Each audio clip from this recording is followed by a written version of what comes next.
Saudara diberkati dengan pujian penyembahan tadi ya.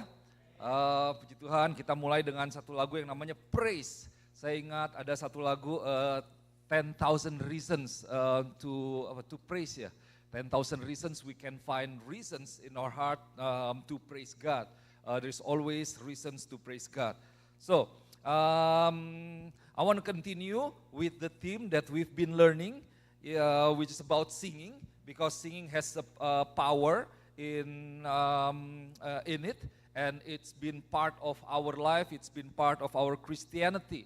So the title of my sermon this morning is Swing Your Weapon and then Sing. Ini satu tema yang kita sudah belajar ya. Saya mau sampaikan satu firman Tuhan masih dengan tema yang sama. Jadi judul khotbah saya kalau diterjemahkan kira-kira ayunkan pedangmu, ayunkan senjatamu dan mari kita nyanyi. Ada amin? Karena ada kuasa di dalam pujian dan penyembahan. Nah, last week and then it's been few weeks we've learned that singing is a warfare and praise is our weapon. Bahwa menyanyi itu adalah sebuah peperangan rohani dan pujian itu adalah senjata kita. So singing is warfare and praise is our weapon. Saudara yang dikasih Tuhan, menyanyi ini adalah senjata yang seringkali banyak orang percaya itu tidak sadar bahwa mereka ini memilikinya atau mereka tidak tahu menggunakannya. Now singing is something that not many believers or Christian realize that we have this kind of weapon, that God has given us this kind of powerful weapon, or we didn't really use it or we don't know how to use it well, because actually singing is a powerful weapon. So, let me begin with just recap from last weeks, rangkuman dari minggu lalu ya. Apa yang terjadi ketika kita memuji Tuhan? What happens when we sing praises? Taken from the book of 2 Chronicles chapter 20 verse 1 to 23, 2 Tawarikh 20 ayat 1 sampai 3. Apa yang terjadi ketika kita menyanyi ini? Yang pertama, we are remembering and realizing the nature of our God. Kita menyadari dan mengingat kembali siapa Tuhan yang bersama dengan kita, siapa Tuhan kita. Dan kemudian we are mobilizing and releasing the armies of heaven to fight for us. Jadi waktu kita nyanyi nih, kita sedang melepaskan, kita sedang memerintahkan bala tentara Allah untuk berperang bagi kita. Wah, itu luar biasa. Dan kemudian ketika kita menyanyi, memuji Tuhan, kita sedang berjalan masuk ke dalam namanya kemenangan yang Tuhan sediakan. We are walking towards a victory. Okay, that's a powerful weapon that God has put in our mouth. Now let's get deeper into the understanding of singing and the power of singing, because there is power in singing. Kita lebih dalam lagi ya siang hari ini, pagi hari ini, kita belajar lagi. Saya percaya sungguh kalau kita mengerti firman Tuhan, maka firman Tuhan itu bekerja dalam hidup kita. As we understand the word of God, then the word will work, will transform our life. Biar firman Tuhan itu mengubahkan kita. So, mari kita mulai dari kitab Mazmur pasal yang ke-100 ayat yang pertama dan kedua. Let's start with the book of Psalms chapter 100 verse 1 and 2. The Bible says this, a psalm for giving thanks. Make a joyful noise to the Lord, all the earth. Di situ ada tanda seru ya. And then serve the Lord with gladness, come into His presence with singing. Nah, dalam bahasa Indonesianya dikatakan, Mazmur untuk korban syukur, bersorak-soraklah bagi Tuhan, hai seluruh bumi. Beribadahlah kepada Tuhan dengan sukacita, datanglah ke hadapannya dengan sorak-sorai. So the Bible says this is very simple. The Bible says that make a joyful noise to the Lord. So when you sing to the Lord. It's not to other people, it's not to lift up an organization's name, but you sing to the Lord. And then serve the Lord with gladness, come into His presence with singing. Kita menyanyi bagi Tuhan dan kemudian kita datang ke hadapan Tuhan itu dengan pujian, dengan sorak-sorai, dengan mengangkat Tuhan. Jadi Bapak Ibu sekalian kasih Tuhan, kita ini menyanyikan sesuatu untuk Tuhan dan kemudian fokus kepada Tuhan. Sebuah hal yang kita berikan kepada Tuhan. It is our giving to God. We give something to God. We bring our praises to God. So come into His presence with singing. And let's see this. We sing praises to the Lord and we sing praises that ushers us into the presence of God. Nah ini yang membedakan dengan nyanyian yang kita nyanyikan sebagai hiburan biasa dengan lagu-lagu yang lain gitu ya, yang lagu dunia istilahnya. Itu adalah ketika kita menyanyikan lagu pujian, kita menyanyikannya untuk Tuhan dan kemudian kita menyanyikannya sebuah nyanyian pujian yang membawa kita masuk ke dalam hadirat Tuhan. Jadi kan kalau lagu-lagu misalnya lagu Dewa 19, saya suka sih, tapi itu bukan lagu pujian. Gitu. Lagu yang lain juga banyak lagu pop saya suka, tapi itu bukan lagu pujian, karena itu tidak membawa kita masuk ke hadirat Tuhan. We can sing so many pop songs or whatever songs, but it is not for God and it won't usher us into the presence of God. So the kind of singing that we sing, the kind of song that we sing, is the song that ushers us into the presence of God. And it is for the Lord. Amen? That's a simple, powerful facts. Now, I want to get deeper into why do we sing, why we sing. Kita lebih dalam lagi, kenapa nih kita menyanyi nih? Kenapa sih? Seperti tadi saya sampaikan, ada lagu yang katakan 10.000 ya, 10,000 Reasons ya, judulnya ya. Ada lagunya 10,000 Reasons, apa yang singer, help me, musicians, my heart can find, kalau nggak salah begitu ya. Seperti itu. Jadi ada banyak sekali alasan. Nah di Alkitab kemarin saya sampaikan, there are hundreds of Bible verses that direct command for us to sing and talk about singing. Ada banyak ayat Alkitab di dalam firman Tuhan yang berbicara tentang bagaimana menyanyi dan kemudian memerintahkan kita untuk kita menyanyi bagi Tuhan. So, why do we sing? Let's see the first one. Singing is good and fitting. Wah, this is amazing. Singing is good and fitting. This is refreshing. Ini pagi seger dengan adanya hujan, warna hijau-hijau. Ini satu hal yang baik gitu ya, satu hal yang indah. Psalms 147 verse 1 says, "Praise the Lord, for it is good." Okay? And praise the Lord, for it is good to sing praises to our God, and for it is pleasant. It is beautiful in other translations. And a song of praise is fitting. Dalam bahasa Indonesianya ini saya tulis karena fitting itu kadang-kadang kirain kita lagi fitting baju atau gimana gitu ya. Jadi ini bukan lagi nyobain baju.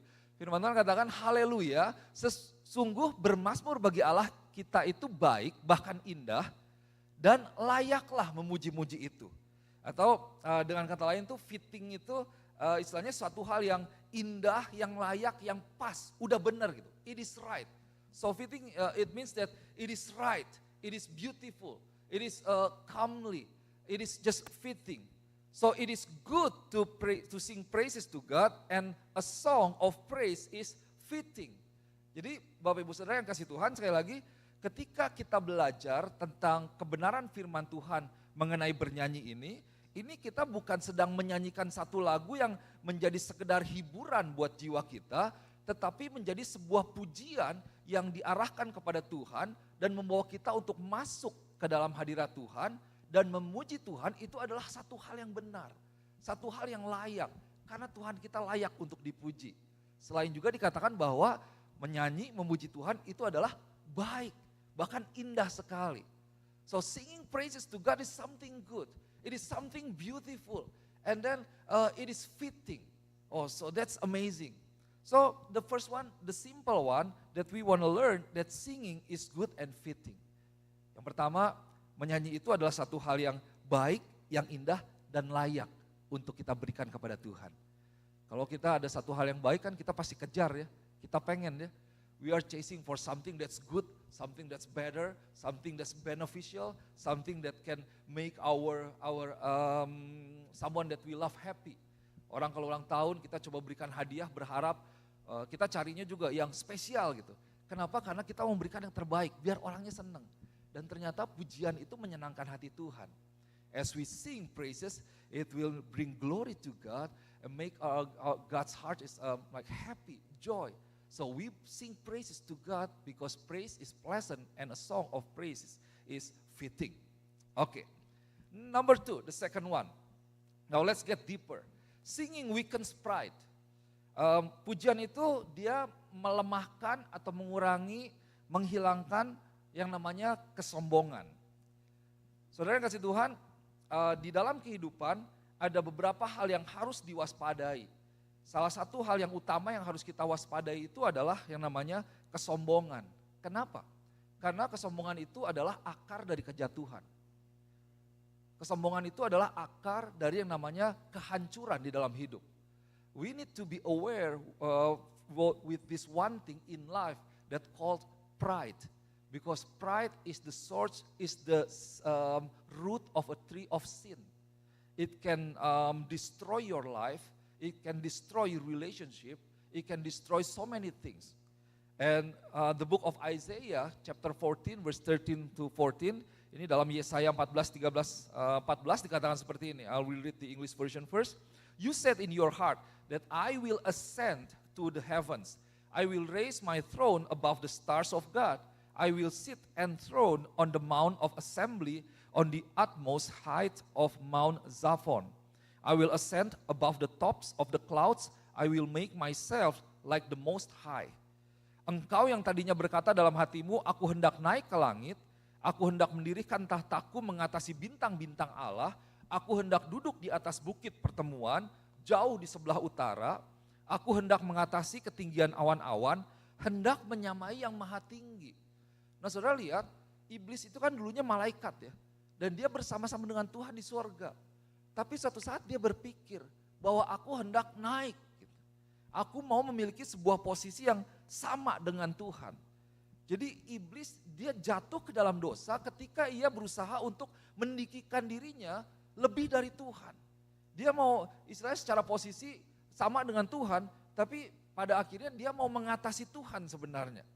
Jadi kesombongan itu kita bisa lihat itu akar dari dosa. Akar dari dosa yang menyebabkan kepada banyak hal, menyebabkan kepada banyak masalah. Jadi kesombongan adalah akar yang menghasilkan buah-buah dosa yang pada akhirnya membawa kepada kehancuran. We cannot forget that in the beginning, in the first place, that the devil fell into sin because he is trying to put himself to be in the same position with God. And God is so angry and then just throw the devil into the other realm, out of heaven. Why? Because pride. So we need to be careful with this thing that called pride. Jadi kita mesti hati-hati yang namanya pride ya, yang namanya kesombongan. Setiap waktu, setiap detik bahkan kita bisa terjebak dari yang namanya kesombongan. So every single moment or even every single second, we can get trapped into this, we can fall into this trap called pride. So it is what makes the devil fall, and it is also what makes human being fall. Yang membuat orang jatuh itu sama dengan yang membuat iblis jatuh, yaitu namanya dosa. So akhirnya apa? Masalahnya dasar ini adalah masalah dasar yang membuat orang jatuh. Akhirnya kehidupan itu bisa hancur karena kesombongan ini.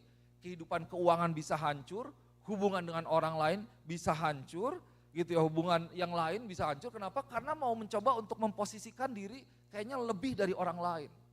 So pride will affect your life, it will destroy your life. As you think that you are better than any other people, you are trying to put yourself higher with everything, with all of your achievements, with all of your possessions and everything. Be careful that this is the spiritual warfare that the devil is trying to put us down, to kill, to steal, and to destroy. Jadi Bapak Ibu saudara yang kasih Tuhan, kita ini bisa terjebak dengan kayaknya misalnya pengen gitu ya. Ada istilah orang kan jatuh, kalau di Indonesia tuh dibilangnya 3 ta ya. Harta, tahta, dan wanita katanya begitu buat cowok. Kayaknya harusnya ada yang versi ceweknya gitu ya. Harki, tahki, dan lelaki mungkin gitu. Nggak lucu ya, baru dapat juga sih. Tapi itulah, maksudnya apa? Bahwa orang tuh pengen punya lebih, orang pengen posisi yang lebih, bahkan di dalam politik, menghalalkan segala cara misalnya, pokoknya ingin menjadi yang sesuatu yang lebih. Ini saya lihat ada 2 persamaan nih. Saya semoga saya keturunan papa Manado tapi mama Sunda gitu ya. Nah kalau di Manado itu kan ada istilahnya siapa ngana gitu. Benar enggak? Lu siapa lu? Kalau kenalan kan siapa lu gitu kan. Atau kalau di Sunda juga ada tuh sebenarnya asa aing gitu. Merasa saya lebih gitu. Lu sama, lu siapa gitu. Lu punya apa gitu. Nah ini yang istilahnya jangan sampai ini menjadi satu hal yang menjadi sebuah kesombongan dalam diri kita.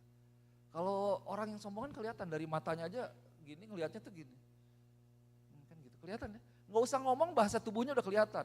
Dari liatin, ntar lihat ke atas ke bawah. Baru datang saya ke sini dilihatin berapa orang, dari berapa orang gitu kayaknya. Ini siapa ya? Anak kecil ini datang ke New Hampshire. Terus pas tahu pendeta, oh pendeta baru salaman gitu. Kalau enggak salaman dulu, lihatnya ini siapa gitu kayaknya begini. Begitulah. Nah Bapak Ibu Saudara yang kasih Tuhan, kalau begitu bagaimana kita berurusan dengan yang namanya kesombongan? How do we deal with pride? That's the question. And then what are actually the weapons against the love of self or against self-focus or against pride? Senjata untuk kita bisa menghancurkan yang namanya kesombongan itu apa? Bagaimana kita menghancurkan yang namanya kesombongan? Nah, Tuhan telah memberikan kepada kita ada banyak senjata untuk kita mengalahkan yang namanya kesombongan. Supaya kita tidak jadi sombong. Atau supaya kita bisa menjadi rendah hati. Yaitu ada firman Tuhan, ada yang namanya saling akuntabilitas, accountability. Ada yang namanya kita bersekutu bersama-sama. Ada yang namanya kita boleh melayani Tuhan, karena itu merendahkan diri kita. So God has given us so many weapons in our life to fight what we call pride, or to make us a humble person. It's prayer, for example, it's the scriptures, the word of God, it is accountability, fellowship, serving, and so many more. So we can be a humble person. But there is one underappreciated weapon of warfare that God has given us, is congregational singing. Ada satu senjata yang Tuhan telah berikan kepada kita, yaitu yang seringkali kita tidak, seperti tadi saya sampaikan di awal, kita tidak tahu kuasanya, atau menganggap remeh kuasanya mungkin, yaitu yang namanya pujian. Loh bagaimana pujian bisa membawa kita menjadi rendah hati, Pastor? Apa hubungannya? Bagaimana pujian bisa mengalahkan yang namanya kesombongan yang ada di dalam hati setiap manusia. Nah Bapak Ibu Saudara yang kasih Tuhan, ketika kita menyanyi bersama, memuji Tuhan, kira-kira apa yang ada di pikiran kita? Atau apa yang jadi fokus kita? Kita fokus kepada Tuhan, betul ya? As we sing to God, as we sing praises to God, well it's clear that we sing to God. We have a purpose, it is for God, and our eyes is set on God Himself. And not to ourselves. Kita fokus kepada Tuhan. Dan ketika kita fokus kepada Tuhan, kita ini sedang membuka mata rohani kita dan menyadari dua hal. Yang pertama bahwa ada Tuhan yang besar, ada Tuhan yang perkasa, ada Tuhan yang luar biasa, betul? As we focus, set our eyes to the Lord, there are two things that will happen. The first one, we realize that God is great. God is amazing. God is powerful. God is faithful. And then the second thing, that as the correlation of those facts, that now we know that we are nothing. Kita tahu bahwa kita ini kecil, kita ini gak ada apa-apanya di hadapan Tuhan. Betul ya? Itu bahwa Tuhan, aduh ternyata Tuhan itu luar biasa ya. Engkau menciptakan langit dan bumi, wah engkau perkasa, engkau menghalau tentara, wah gunung bisa pindah dan lain sebagainya. Jadi kita ini aduh siapa gitu. Then we realize that we are actually so small, we are nothing before the Lord. Dan dari situ, dalam kesadaran ini, ketika kita memuji Tuhan, ketika kita berserah kepada Tuhan, ketika kita merendahkan diri di hadapan Tuhan, dan mengakui bahwa Tuhan itu besar dan luar biasa dan seterusnya, melalui pujian, di sanalah kuasa iblis dikalahkan dan kesombongan itu diruntuhkan dan menjadi semakin rendah. So as we sing to God, as we praise God, as we acknowledge God that you are great, you are amazing, you are powerful. And as we humble ourselves before the Lord and acknowledge God through singing and sing praises. Now that's when singing, the power of singing defeated the power of the devil. Oh, it's amazing. Jadi pujian itu berkuasa. So let's see some of this. Singing takes our eyes off ourselves and focus on God. Nah, ini tadi before ya. Nah, the second one, singing takes our eyes off ourselves and focus on God. Menyanyi itu, memuji Tuhan itu berarti kita sedang mengalihkan mata kita dari diri kita sendiri, dari siapa diri kita kepada Tuhan. Aduh jangankan ngobrol apa yang kita punya atau apa pencapaian kita. Itu gak ada apa-apa loh. Nanti kita mau masuk surga kita nggak ditanya, kamu lulusan mana coba? Oh ini, SMA-nya di mana? Coba kotanya di mana? Kok nggak pernah kedengeran ya di dunia ya? Kampusnya, oh kalau mungkin kampus yang ada di sini, UNH mungkin, Harvard, MIT kedengeran. Kalau kamu di mana? Oh nggak pernah kedengeran, oh mungkin nanti dulu belakangan, nanti diseleksi lagi gitu. Nggak seperti itu ya. Tapi waktu kita masuk ke surga nanti, wah itu dilihat bahwa bagaimana hati kita kepada Tuhan. So singing takes our eyes off ourselves and focus on God. And then next, it says that it is difficult to be self-centered when you sing and nearly impossible to be the center of your world when you sing praises. Akan menjadi sulit buat kita ketika kita sedang bernyanyi ini untuk kita fokus kepada diri kita sendiri. Dan waktu kita bernyanyi itu kayaknya nggak mungkin untuk kita memposisikan diri kita menjadi yang utama gitu. Nggak mungkin ya waktu kita nyanyi memuji Tuhan, terus wah saya hebat ya, saya luar biasa. Wah saya pencapaian saya nih, saya baru berhasil nih, dapat itu, kan nggak mungkin gitu. Jadi pada akhirnya kita menaruh diri kita tuh di luar dan Tuhan yang kembali menjadi utama dalam hidup kita. Disitulah kita menyadari siapa diri kita di hadapan Tuhan. Maksudnya apa? Bahwa saat kita memuji Tuhan, kita menyadari bahwa kita perlu Tuhan. Dan tanpa Tuhan kita bukan apa-apa. As we sing to God, we know that we need God. And without God, we are nothing actually. Saudara kasih Tuhan, siapa di sini yang udah pernah ke Grand Canyon? Atau gunung Mount Rushmore for example? Atau pokoknya gunung yang tinggi, yang megah, yang luar biasa. Kemarin di Facebook Memory kayaknya berapa tahun lalu ada muncul tuh dengan beberapa yang di sini, kita ke Mount Washington ya. Wah, saya senang hiking, senang lihat dari atas gitu ya. Bukan supaya ada satu quote yang bagus, kita naik gunung itu bukan supaya orang melihat kita, tapi supaya kita bisa melihat dunia. Bukan dunia melihat kita, tapi kita melihat dunia. Jadi kalau di atas tuh kan ya mau naik mobil juga gak apa-apa lah, kan bisa. Itu kalau cuacanya bagus, wah itu dari Mount Washington kan kita bisa melihat semua gunung yang ada di New Hampshire. Bagus gitu, nanti lapisannya dari birunya yang paling dekat, paling biru tua, tambah lama biru muda, tambah lama habis gitu. Wah itu luar biasa ya. Nah saudara, waktu saudara pulang dari Grand Canyon kah, dari Mount Washington kah, kita kan kagum ya. Wah gunung ini besar. Dan waktu kita lihat bahwa ternyata betapa kecilnya diri kita gitu. Kita gak ada apa-apanya dibanding semuanya itu. Dan yang kita obrolin apa?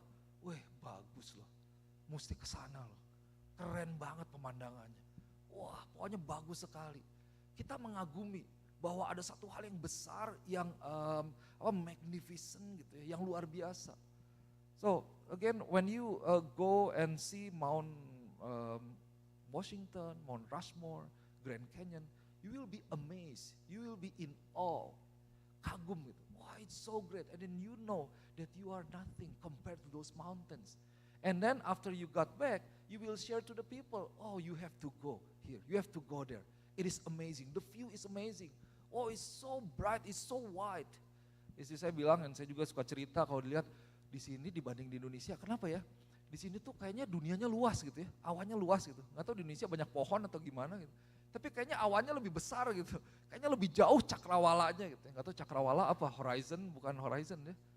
Apa bahasa Inggrisnya cakrawala? Ya itulah, pokoknya the sky-nya is like bigger and then wider and then just amazed. I don't know what's the difference gitu. Maybe pas in Indonesia tuh cuma ada bola pingpong gitu, jadi kayaknya kecil atau gimana, I don't know. Tapi kan kita jadi terkagum-kagum. Nah ini yang membawa ketika kita masuk ke dalam memuji Tuhan, kita melihat satu hal yang besar. Siapa yang besar? Tuhan kita. Dan kita terkagum-kagum. Tuhan yang menciptakan langit dan bumi, Tuhan yang berkuasa, yang mengatur semuanya, yang mengendalikan semuanya, dan lain sebagainya dalam kebesaran Tuhan. Wah disitulah kita memuji Tuhan, Tuhan Engkau besar. Kita semakin kecil, kita semakin rendah, kita tidak ada kesombongan, dan kita mengatakan, menyatakan, mengakui Tuhan dalam hidup kita. We acknowledge God, that God is greater than everything. And because God is greater, then He is able to take care of our lives. My problem is nothing compared to my bigger God, to my greater God. Masalah kita tidak ada artinya dengan yang namanya kebesaran Tuhan kita. Itu adalah kuasa dari pujian dan penyembahan. Nah jadi saudara yang kasih Tuhan, ketika kita bernyanyi ini setiap minggu kita berkumpul bersama untuk memuji dan menyembah Tuhan. Saya mau ajak mari kita boleh secara tubuh kita melatih diri kita. Kita boleh membiasakan diri kita, jiwa dan roh kita buka pengertian kita buka mata rohani kita berikan makan kepada roh kita sadari bahwa ada Tuhan yang besar. So I think we need to, and I want to encourage you to get into the practice of singing together, especially when you come to church. Let's discipline ourselves and then train ourselves to sing praises to God. You know, for some people, I know that singing might not be your thing. And it's same with me back then. Let me share with you later. But we need to train ourselves, we need to discipline ourselves. As we sing to God, we allow the Holy Spirit to work in us as we open our spiritual eyes, as we open to understand even more of God and to listen to the words of God, for God to transform our understanding, our perspective, so we can see from different point of view in our problem and in everything that we are experiencing in life. Then we will have strength, we will have power to continue our life even in the midst of challenges. Kan kalau kita melihat, oh ada Tuhan yang besar ya, kita mendapatkan yang namanya kekuatan, betul ya? Kita mendapatkan kesegaran yang baru untuk kita boleh melanjutkan kehidupan kita. Oke, saudara kasih Tuhan, kita ketika kita tidak fokus pada diri sendiri, kita bisa fokus kepada Tuhan. Tapi kebalikannya, waktu kita fokus kepada diri sendiri, pride yang namanya kesombongan itu berbicara tentang kita fokus kepada diri sendiri. Itu kita akan susah untuk fokus kepada Tuhan. Dan ketika hati kita itu penuh dengan kekaguman akan Tuhan, maka tidak ada ruang untuk kesombongan. As our heart is full with gratitude to God, then there will be no room for pride in our heart. Gak akan ada ruang tuh untuk yang namanya kesombongan. Jadi kesombongan itu semakin ditekan dan bisa tambah lama itu semakin kecil dan semakin hilang. Kenapa? Ketika fokus kepada Tuhan lewat apa? Lewat yang namanya memuji Tuhan. Oke. Saudara mau jadi pribadi yang rendah hati? Ada amin? Tidak dikuasai namanya kesombongan? Mari kita nyanyi, kita puji Tuhan. Akui Tuhan, kita nyatakan Tuhan, bahwa Tuhan itu luar biasa, Tuhan besar. So if you want to be set free from pride, let's sing to God, acknowledge God, sing praises to God. Acknowledge that God is greater in everything in our life. That's the power of singing. Berikutnya, next, the third one ya, yang ketiga. Singing sustains affliction. Menyanyi ini namanya menopang yang namanya penderitaan. Menyanyi ini memberikan yang namanya kelegaan gitu, kelepasan. So singing sustains affliction. Dalam 2 Tawarikh 35, 23 sampai 25, 2 Chronicles 35, 23 until 25, the Bible says this. So archers shot King Josiah, this is the story of King Josiah. Archers shot King Josiah, and he told his officers, "Take me away, I am badly wounded." So the king was badly wounded. So they took him out of his chariot, put him in his other chariot and brought him to Jerusalem where he died. He was buried in the tomb of his ancestors, and all Judah and Jerusalem mourned for him. And then verse 25, Jeremiah composed laments. Ini pujian ya. Jeremiah composed laments for Josiah. And to this day, all the male and female singers commemorate Josiah in the laments. These become a tradition in Israel and are written in the laments. Jadi suatu saat nih ada pemanah-pemanah ini yang menembaki Raja Yosia. Dan Raja Yosia ini berseru kepada orangnya, bawa aku dari sini karena aku luka parah. Ternyata kepanah gitu ya. Wah, saya ingat di Papua tuh senjatanya panah. Lagi perang suku waktu itu saya ke sana, itu lewat panglima-panglimanya di sebelah saya, jangan diliatin kata yang sopirnya. Saya dengar di depan mobil gitu ya, itu waktu lagi perang suku tuh badannya gede-gede gitu ya. Wah, keker gitu, itu kekernya karena kejar kijang gitu, bukan karena nge-gym gitu ya. Panahnya di sini nih, waduh. Terus saya pernah diceritain sama ada satu orang yang di gereja yang datang dari Papua, itu kalau perang suku, panahnya itu bukan satu katanya. Panahnya itu udah 10, ditaruh mungkin di jari, gini pakai kaki gitu, setbem gitu. Jadi mau lari kemana lu kan, kalau satu kan masih bisa miss, kalau udah 10 gitu ya, wah.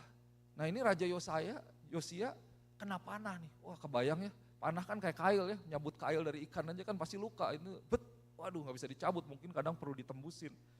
Tuh, raja luka, terus akhirnya dia mati.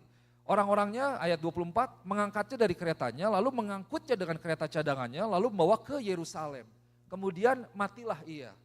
Lalu dikuburkan di pekuburan nenek moyangnya. Dan seluruh Yehuda dan Yerusalem berkabung karena Yosia.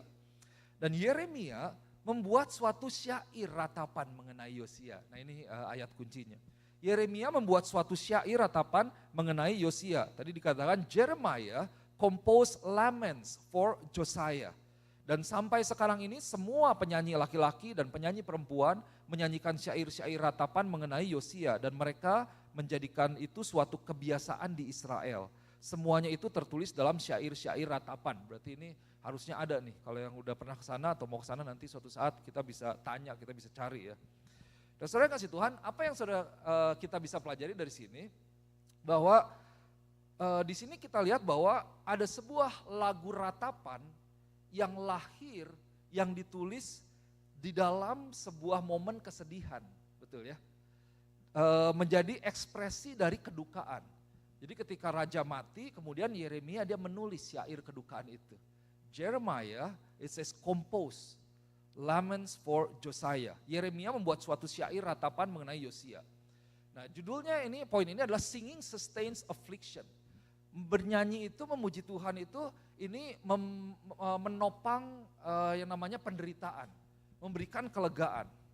Nah kembali saudara lihat perbedaan antara lagu pujian dengan lagu hiburan yang duniawi yang kita suka nyanyikan itu, bahwa lagu pujian itu tidak menambah luka, tetapi lagu pujian itu memberikan kekuatan, memberikan kesembuhan, memberikan kelegaan, menguatkan kita, membangkitkan dan menguatkan iman kita, betul ya? Gitu. So as we sing praises, the difference within the song of praises and the song of just whatever songs that we sing that's available from the pop artists that exist in the world, praises to God, it is something that it won't added like salt in the wound. But it is something that can give us, it can strengthen our faith. It can build our faith. It can heal our wound. You know, it can refresh our strength. Itu adalah kuasa pujian. That's the power of singing. The difference between singing praises and then just any other ordinary song. Nah, saudara bisa ngerti di sini ya. Saya kasih contoh. Coba kalau lagu-lagu yang laku ini kan sekarang lagu galau yang laku ya. Lagu galau itu laku gitu, kita seneng gitu. Dan waktu galau itu kan cenderungnya misalnya lagi putus misalnya.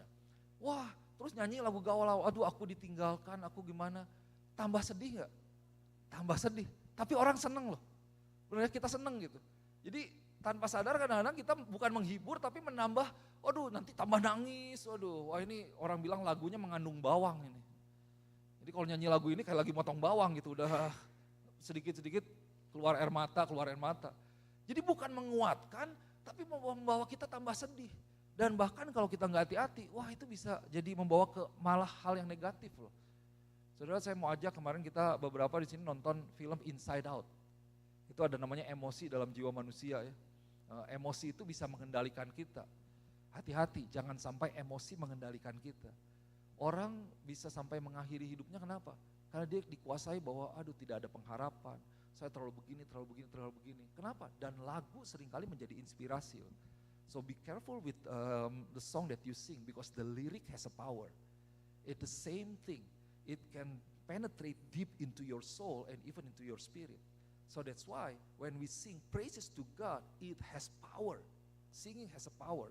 It can the same thing, it can penetrate, it can go deep into our soul and into our spirit. The difference is with any other song, it will bring you down even more deeper into your whatever challenges, your sadness. But the singing or the song of praises, it will lift you up, lift your spirit up, lift your soul up. Look into God even more. Nah, saudara kasih Tuhan, ada satu orang, saudara tahu, next slide boleh, yang namanya, nama orang ini Horatius Spafford. Dia yang menciptakan lagu It Is Well With My Soul. Ini Pastor Z senang sekali lagu ini.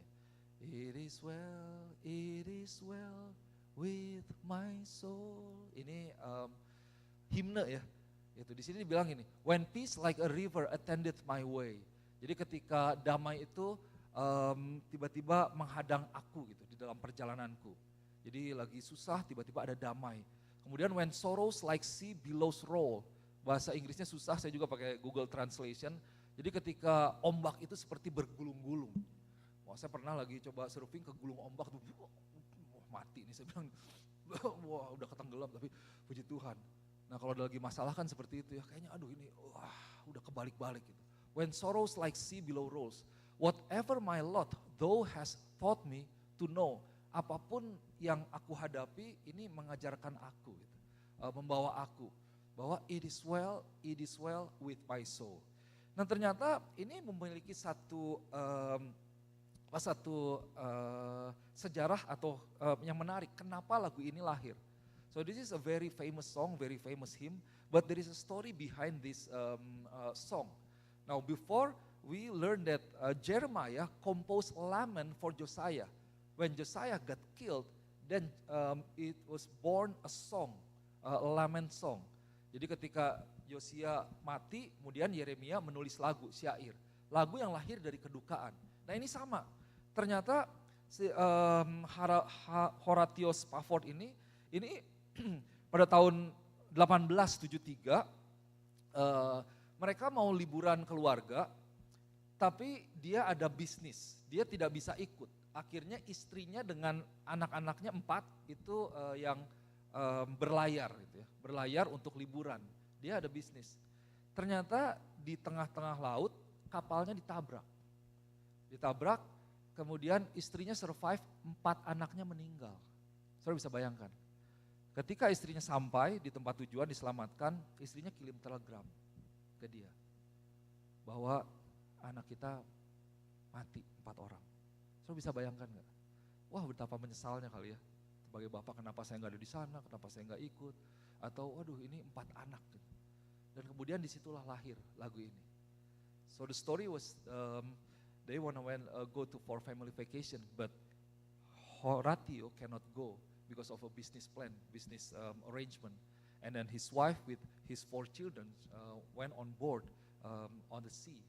And then in the middle of the sea, the boat got hit by another boat. And then all of 4 his children died. His wife survived, and after his wife reached the other end, his wife sent a message that, well, our sons, our daughters, our children died. Can you imagine the feeling? But this is the song that he wrote. Nah saudara yang kasih Tuhan, maksudnya apa? Bahwa why it is well with my soul. Do you think it is well? Dia lagi bersedih loh, dia lagi berduka. Tapi dia katakan it is well, baiklah, tenanglah jiwaku, baiklah jiwaku. Maksudnya dia nih membutuhkan untuk mengalami Tuhan di dalam masa-masa itu. Dia membutuhkan untuk dia merasa dekat dengan Tuhan. Dia mau melihat betapa besarnya Tuhan di tengah-tengah affliction, di tengah-tengah penderitaan. Bahwa Tuhan menopang. Dan Tuhan itu adalah Tuhan yang menopang. So, why it is well with my soul? Because he needed to experience the nearness and the goodness and the greatness of God. And he was their God was their sustainer. And they experienced it in singing. Dia mengalami bahwa Tuhan menopang sebuah tragedi yang luar biasa, keberatan hati mereka, kedukaan mereka melalui apa? Melalui pujian. Jadi ketika dia bernyanyi, dia menulis lagu itu, dia dikuatkan. Dia dibawa semakin dekat dengan Tuhan. Dia dibawa untuk mengalami kuasa Tuhan. Jadi Bapak Ibu Saudara yang kasih Tuhan, ketika kita di dalam duka, ketika kita berada dalam penderitaan, saudara nyanyikan pujian untuk Tuhan. Nyanyikan pujian kepada Tuhan, ingat nama Tuhan, ingat segalanya, kembalikan kepada Tuhan, bahwa Tuhan tidak meninggalkan kita, taruh Tuhan, fokus kepada Tuhan, jangan menyalahkan Tuhan, ada amin. Nyanyikan pujian bagi Tuhan. Nah ada kalanya di mana Tuhan bisa bekerja melalui pujian. Jadi Tuhan Ya bisa bekerja lewat firman Tuhan. Tuhan bisa bekerja lewat yang namanya doa. Tuhan bisa bekerja lewat encouragement, perkataan atau fellowship dan lain sebagainya. Tapi ada kalanya Tuhan bekerja lewat yang namanya pujian. Tuhan memakai pujian untuk menguatkan kita. God use praises, singing praises to strengthen us and that's amazing. Nah, saya mau kasih kesaksian pribadi. Saudara sudah tahu bahwa my firstborn itu kan passed away ya, only 7 hours about after he was born. Anak pertama saya Tuhan panggil 7 jam setelah dia lahir gitu. Nah kemudian kira-kira mungkin 3-4 bulan setelah itu saya ke Jakarta, ke gereja dengan papa saya, dengan mama saya. Waktu itu berdua dengan istri saya, kami duduk di gereja. Gerejanya nggak pakai drum. Gerejanya nggak pakai gitar listrik gitu, nggak, wah jadi nggak menyayat hati gitu musiknya kan. Kalau gitar kan, waduh kayaknya kalau lagi sedih kan, aduh udah kayak kesayat gitu ya. Terus nggak ada yang wah kayak berang yang membangkitkan emosi, enggak. Cuma biasa keyboard di GPIB Hosiana di Jakarta Pusat Gunung Sahari. Terus ada satu, saudara tahu Lydia Nur Said ya, penyanyi rohani Indonesia. Wah ada Lydia Nur Said. Saya lihat bahwa pada hari itu Tuhan bawa dia untuk kami berdua. Karena kami sedang berada dalam kedukaan. Nah pas dia dipanggil biasa ada persembahan pujian hari ini, minggu ini dari Lydia Nur Said, Ibu Lydia Nur Said, silahkan. Dan dia nyanyi lagunya itu Allah Peduli.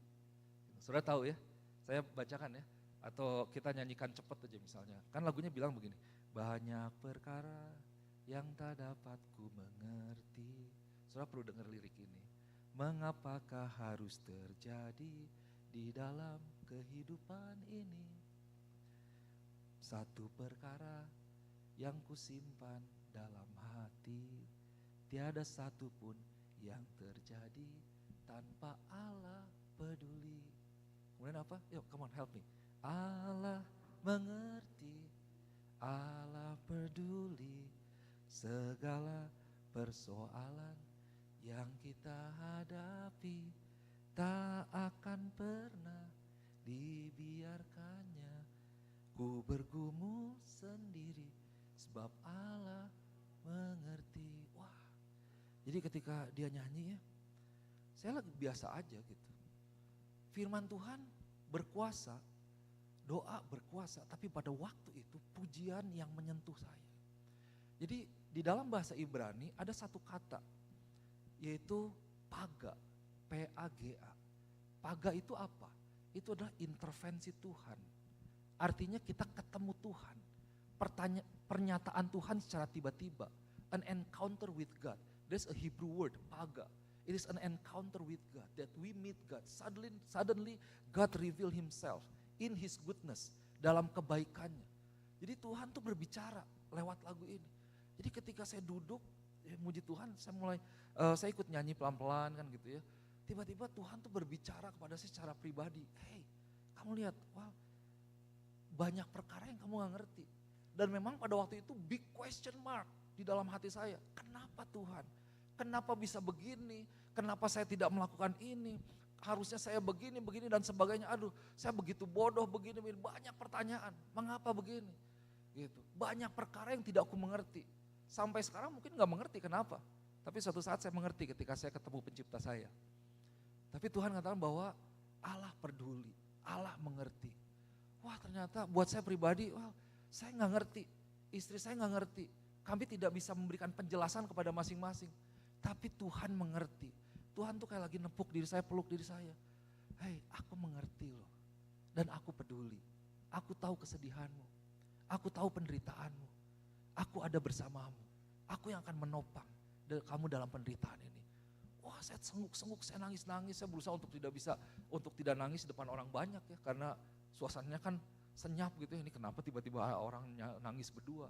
Tapi saudara di lain sisi saya juga belajar bahwa jangan kita membatasi hadirat Tuhan.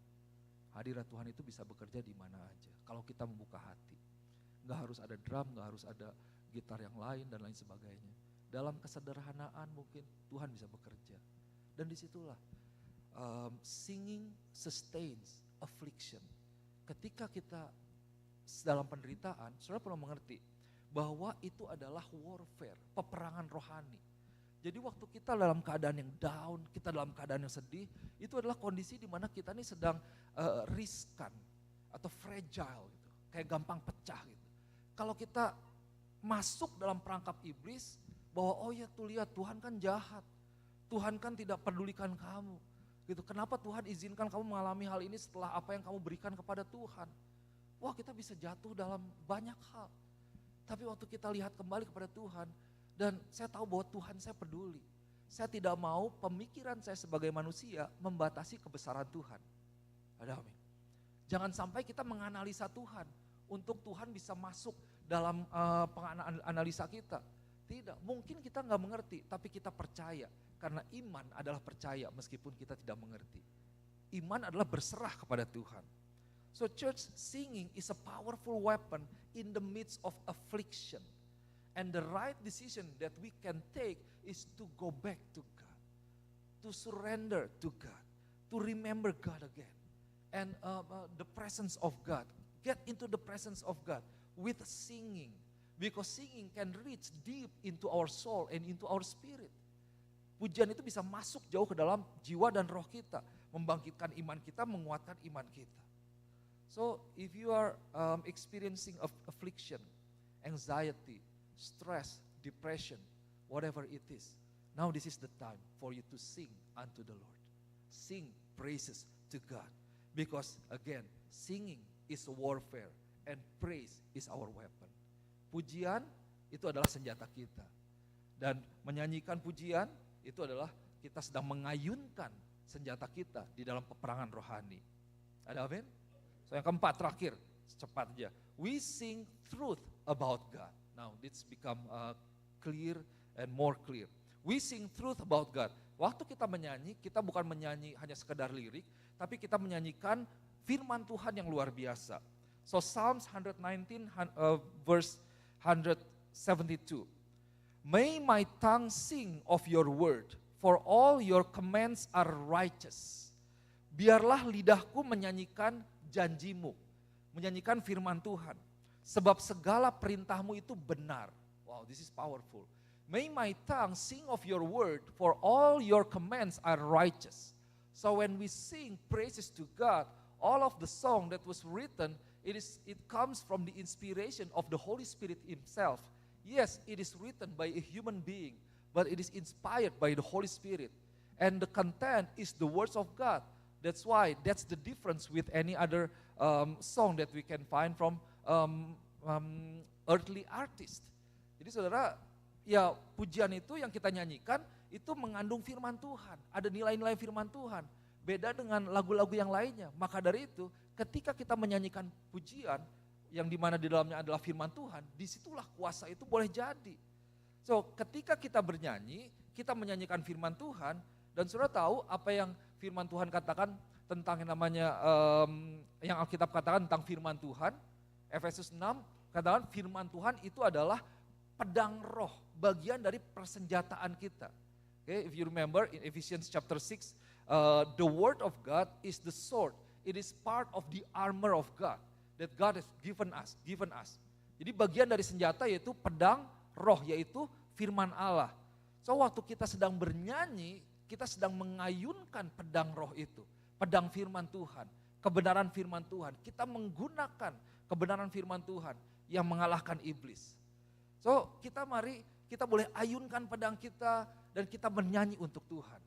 Waktu kita bernyanyi, kita sedang mengayunkan pedang kita sedang mengayunkan firman Tuhan, dan itulah yang mengalahkan kekuasaan dari iblis. Wow, swing your weapon and sing to God. Sing praises. Wow, it's amazing. Ketika kita bernyanyi, kita memuji Tuhan, kita sedang mengayunkan pedang rohani kita. So, waktu engkau bernyanyi, mari kita sadari bahwa saya bukan hanya sekedar bernyanyi untuk menghibur diri saya. Tapi saya mengakui Tuhan, saya menyatakan Tuhan luar biasa, dan saya sedang menghancurkan kerajaan iblis lewat pujian dan penyembahan saya. Wah, saudara yang kasih Tuhan, banyak firman Tuhan, mungkin kau bukan pribadi yang bernyanyi, mungkin suaramu tidak baik, tapi jangan keterbatasanmu itu membatasi engkau untuk engkau tidak bernyanyi bagi Tuhan. So again, maybe you are not the kind of person that like to sing. Maybe you don't have a good voice. Well, God is not looking for someone with a good voice. God is looking for someone with a good heart. Sing. I'm not a good singer, but I can sing. Though I cannot sing as good as the worship leaders and the singer, but sing. Don't let your limitation hinder you not to sing for God. Ada amin. Because that's what the devil wants into your life. Pujilah Tuhan. Pujilah Tuhan hai jiwaku. So terakhir saya mau katakan, sing to God. Sing praises. Sing praises unto the Lord our God. And then swing your weapon and sing. As you sing, you are swinging your weapon and attacking the devil, defeating the devil. Hallelujah. Ada amin? Amin. Mari kita berdoa. Lord, we are thankful, God. We are grateful that you have given us a powerful weapon that you have put into our mouth. Lord, we want to realize right now as we sing praises to God, as we sing together, congregational singing, as we sing together, we are slaying the devil, the work of the devil. We are using the power of God, the very powerful weapon that God has given us, that God has trusted into our life. Lord, as we sing, we want to realize that the walls will be break down. Walls of anxiety, walls of depression, walls of fear, sadness and everything of God. It will be replaced with joy. It will be replaced with hope. It will be replaced with peace that comes from the Lord. That as we sing, we realize we will enter into the presence of God and we will see the Lord. We will find strength from the Lord our God. And you will be with us. We know that you are with us and nothing shall be against us because we know, God, that we have a great God in our life. Bapak, kami mengucap syukur Tuhan buat senjata rohani yang luar biasa yang Tuhan sudah taruh di dalam mulut kami. Kami mengucap syukur Tuhan sudah percayakan ini Tuhan. Dan biar jemaat Tuhan boleh mendapatkan satu pemahaman yang baru, pengertian yang baru. Bahwa ketika kami bernyanyi Tuhan, kami bukan sekedar bernyanyi. Kami bukan sekedar mengeluarkan suara. Kami bukan hanya sekedar melakukan sesuatu. Tapi kami mau bernyanyi dalam iman. Dan kami tahu bahwa ketika kami bernyanyi, di dalam nama Tuhan Yesus kami sedang mengayunkan senjata kami. Kami sedang mengayunkan pedang firman Tuhan. Dan pedang firman Tuhan itu yang boleh mengalahkan kuasa iblis. Yang boleh membebaskan setiap jemaat Tuhan. Dari setiap belenggu dosa, dari setiap keterikatan, dari setiap kesedihan, dari setiap masalah yang ada. Kami mau berikan diri kami untuk masuk ke dalam hadirat Tuhan yang lebih lagi Bapa. Ketika kami bernyanyi, ada satu transformasi yang boleh terjadi. Hamba mau berdoa di dalam nama Tuhan Yesus, kelegaan boleh turun buat setiap jemaat Tuhan. Ada satu kuasa Tuhan yang bekerja, di mana kalau tembok Yeriko itu boleh diruntuhkan. Tembok-tembok kekerasan hati, tembok masalah, tembok-tembok ketidakmungkinan. Kami berdoa, kami percaya Tuhan, itu boleh diruntuhkan di dalam nama Tuhan Yesus. Hamba mau berdoa Tuhan, jemaat Tuhan boleh menjadi jemaat yang bernyanyi, jemaat yang memuji Tuhan, gereja yang memuji Tuhan. Dan kami boleh menjadi gereja yang mengalami kuasa Tuhan. Dimeteraikan firman Tuhan di dalam nama Tuhan Yesus. Haleluya. Amin.